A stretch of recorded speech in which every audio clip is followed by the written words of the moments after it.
Sentiamo anche la mente, che è quella del professor Cevolin, che ci magari tratteggia un pochino qual è il quadro geopolitico del Venezuela degli ultimi anni fino ai tempi nostri, insomma, ad oggi. L'interesse, diciamo, deriva dal fatto che è un caso abbastanza interessante di emergenza costituzionale, vedremo perché, però un aspetto che mi interessa molto è che, diciamo, notizie di questa situazione mi deriva anche dal fatto che in Friuli, come associazione invece della quale sono presidente Storia, facciamo un corso di geopolitica da 23 anni e siamo l'Imes Club Pordenone Udine Venezia, l'Imes Club più collegato alla rivista L'Imes di Lucio Caracciolo, più attivo in Italia.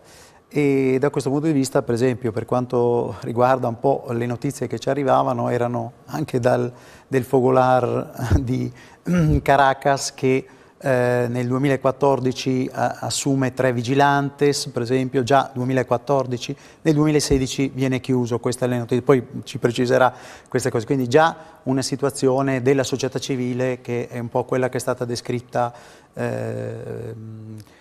dalla figlia del presidente Gardini. Ecco, il profilo dell'emergenza costituzionale, perché? Perché è molto interessante vedere come adesso la cosa più recente, un po' la sappiamo tutti, l'applicazione dell'articolo 233, cioè della possibilità del Presidente dell'Assemblea nazionale di contestare per certi versi le elezioni di Maduro, la presa in carica delle elezioni di Maduro, cioè il 10 di gennaio, perché le elezioni sono state a maggio dell'anno scorso, ma l'entrata in vigore della carica nuova, del nuovo corso della nuova presidenza di Maduro sarebbe stata il 10 di gennaio. Ecco, quindi l'applicazione di istituti di questa Costituzione, che è anche una Costituzione anche per certi versi affascinante, è stato citato prima Chavez, ma all'inizio Chavez ha avuto anche un fascino, poi su questo probabilmente sarebbe bello sentire proprio da chi ci ha vissuto se il fascino era, come dire, coevo o poi c'è stato un tradimento, ecco, sotto questo versante. Certo, l'aspetto negativo subito da mettere in evidenza è l'espropriazione delle grandi imprese, non solo quelle del petrolio ma di tutte, e di lì l'escalation per la povertà. E le crisi istituzionali, solo qualche piccolo richiamo, qualche piccolo dato, pensiamo, non so, un primo problema già grosso nel 2015, l'Assemblea nazionale ha una maggioranza che è anti-chavismo, è anti-Maduro, è anti il partito diciamo al potere, e questo inizia a essere un problema. E infatti da questo momento in poi si iniziano a sperimentare varie come dire, concentrazioni e sostituzioni di potere. Per esempio a un certo punto il Tribunale Supremo di Giustizia fa una sorta di autoassunzione di tutti i poteri sulla base di una sentenza del marzo del 2017, la sentenza 155 e 157, assume tutti i poteri e poi giustifica tutto il corso di Maduro che governa con decreti, perché non avendo la maggioranza nel Parlamento governa con decreti. E però si autoassume come i poteri il Tribunale Supremo di Giustizia. Maduro gli ordina, però vede, non è neanche d'accordo con questa cosa, anche se la sentenza successiva, diciamo, dell'autoassunzione dei poteri da parte del Tribunale Supremo di Giustizia poi giustifica tutti i poteri di Maduro, i decreti, però Maduro gli dà ordine di cambiare posizione e queste sentenze sono subito ritirate. Già questo fa capire come questo Tribunale Supremo di Giustizia dipendeva a comando da Maduro. Dopodiché Maduro, per tentare di mettere fuori gioco l'Assemblea nazionale, il Parlamento, sfrutta un altro articolo della Costituzione, altri articoli della Costituzione che richiamano la possibilità di eleggere un'assemblea costituente, e nel momento in cui si elegge un'assemblea costituente, secondo la Costituzione bolivariana, l'assemblea nazionale viene messa un po' da parte, i principali poteri vengono assunti dall'assemblea costituente.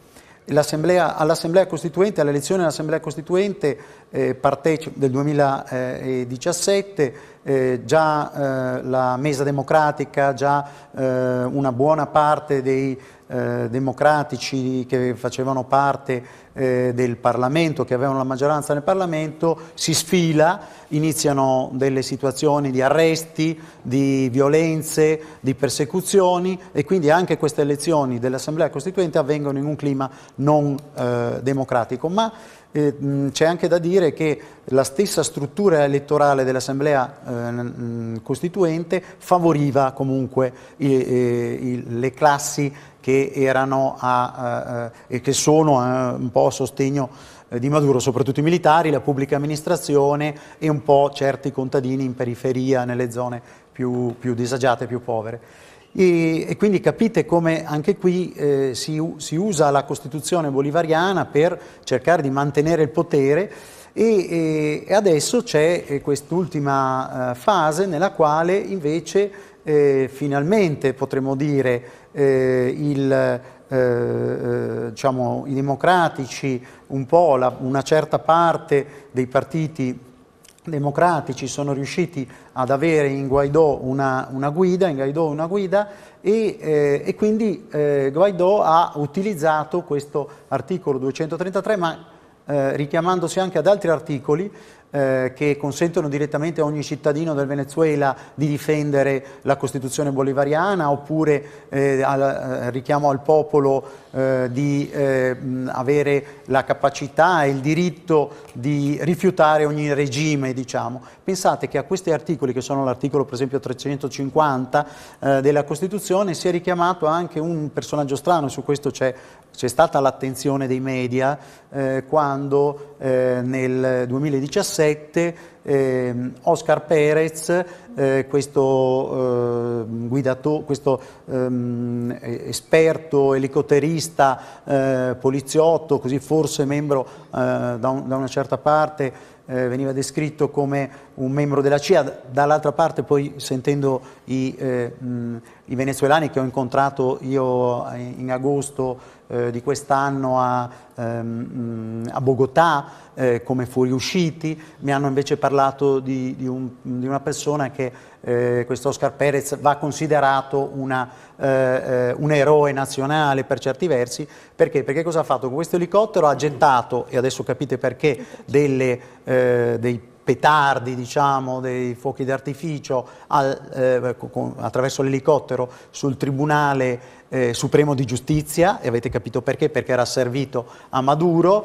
L'ha fatto scrivendo articolo 350, richiamando la Costituzione, e per me che sono uno studioso della Costituzione è affascinante questa cosa. Purtroppo però, e qui eccola che torniamo in un aspetto serio e non più da 007, Oscar Perez poi ha continuato a fare delle manifestazioni per difendere la Costituzione, per difendere la democrazia, ed è stato ucciso come tanti altri. E qui è una dittatura quindi che spara sia con la polizia sia con delle milizie paramilitari ad altezza d'uomo a giovani manifestanti che cercano di affermare la democrazia o manifestano le loro idee. Lì si spara ad altezza d'uomo e ci sono colpi in mezzo alla fronte o alla nuca, persone uccise, centinaia di persone uccise per strada. Poi ci sono i sequestri temporanei, shock e questo immediati. È il clima nel quale si vive tutti i giorni in Venezuela. C'è tutta questa oggi. Situazione poi che ha fatto scappare 3 milioni di persone,